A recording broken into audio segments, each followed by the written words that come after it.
السلام عليكم ورحمة الله وبركاته. ازيكم يا حلوين؟ وحشتوني جدا جدا. النهاردة فيديو مختلف عن الفيديوهات اللي انا دايما بنزلها. ده المحل بتاعي نور فاشون. ناس كتير طلبت العنوان. انا كنت كاتباه كتابة بس تقريبا في ناس مش عارفة توصل للعنوان.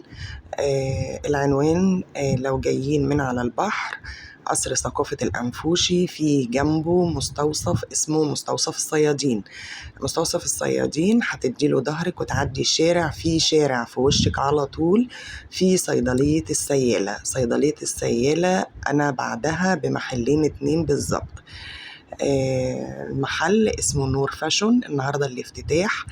عايزة اقول لكم النهاردة بجد حاجات حلوة جدا جدا واسعار جميلة جدا، كله بسعر الجملة، مفيش حاجة غالية خالص ولا اي مكسب عليها عشان خاطر الافتتاح طبعا. وعندنا خصومات حلوة كتير وعروض برضو حلوة. المحل فيه حاجات جميلة جدا وخامات حلوة هتعجبكم جدا.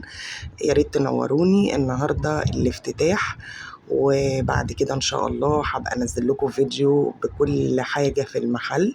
في بيجامات، في شميزات، في بلوزات حرير، في تيشرتات، في اطفال، بيجامات، تيشرتات، لاجينات، في سوت، في بنطلونات، في جيبات، في كل حاجة، في كاشات مايو، في كل حاجة. وفي طبعا الرجالي تيشيرتات نص وكت وشورتات بحر ولسه طبعا هنزود الرجالي، بس احنا حاطين الرجالي كده كتجربة بسيطة. وانتوا شايفين الموديلات اهي قدامكم، وخامات عالية جدا جدا، وتيشيرتات بكم وكارديجانات. ايوه كارديجان وجيبات. كارديجان طويل قصير، فساتين، في حاجات حلوة كتير هتعجبكم. يا ريت تنوروني وتشرفوني. العنوان تاني عند قصر الثقافة، مستوصف الصيادين، تديله ظهرك الشارع اللي في وشك على طول هتلاقي صيدلية السيالة، بعدها بمحلين بالظبط هتلاقي المحل على طول ما يتوهش.